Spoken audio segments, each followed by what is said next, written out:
And so with the 2 National Guardsmen that were shot, finally getting into the main point of the video, I thought low-key, I was like, man, I'm gonna fall out if it's another white male liberal shooter.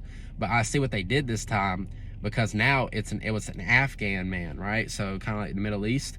And so now Trump is spinning, or the narrative is spinning like, oh, like, now we're not gonna allow certain people from certain countries, because now they almost tried to, they probably were going for, they were going for the White House for a reason, so, let's get that straight. And then they both got unalive. So now that gives him more reason to send more National Guard to DC and have a soft, undeclared version of, martial law. Like, it's soft, it's not really, in the name of federal agents handling local problems. It's just getting us used to the military being in, handling local crimes, or not, but not military, but National Guard and DEA and whoever else is involved up there at the top.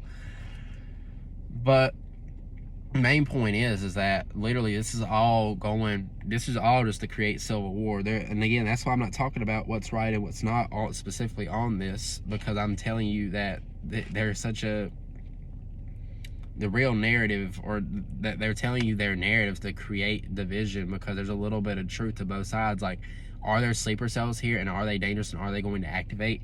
Absolutely. They are satanic super soldiers that have been waiting to be activated. Last night, the sleeper cells specifically, I was watching an episode of SWAT with my wife, because I do sometimes, and there's this guy at EMS, right, and his ambulance was full of a truckload of explosives.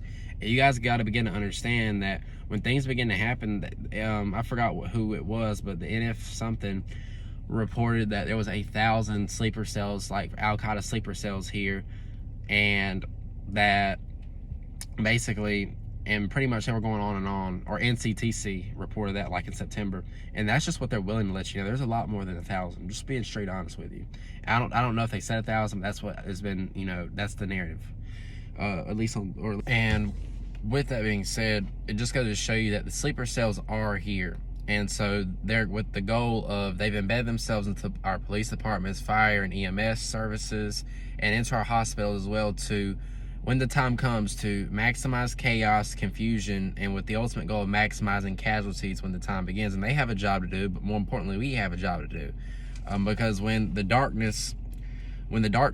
darkness begins to come, we have the greatest opportunity to shine the light, because the light always shines in the darkness. I think it says in the Bible that, the darkness can't even comprehend the light, and the greatest gift that he gave to us was life, and the light, that through, Yahushua HaMashiach and him crucified.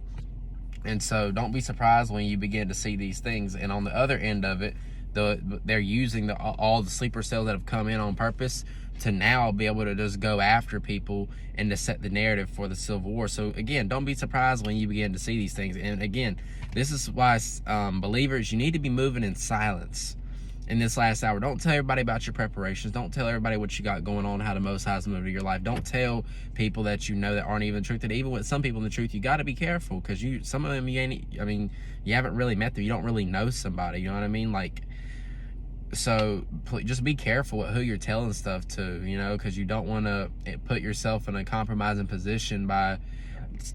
It's the same thing when what's his name found out that David was gonna be king. He tried to have him killed. He found out somehow that he was gonna be king, and because of that, he knew ahead of time. So it didn't work. It didn't prosper. The weapons of the enemy won't prosper, especially if you don't let them.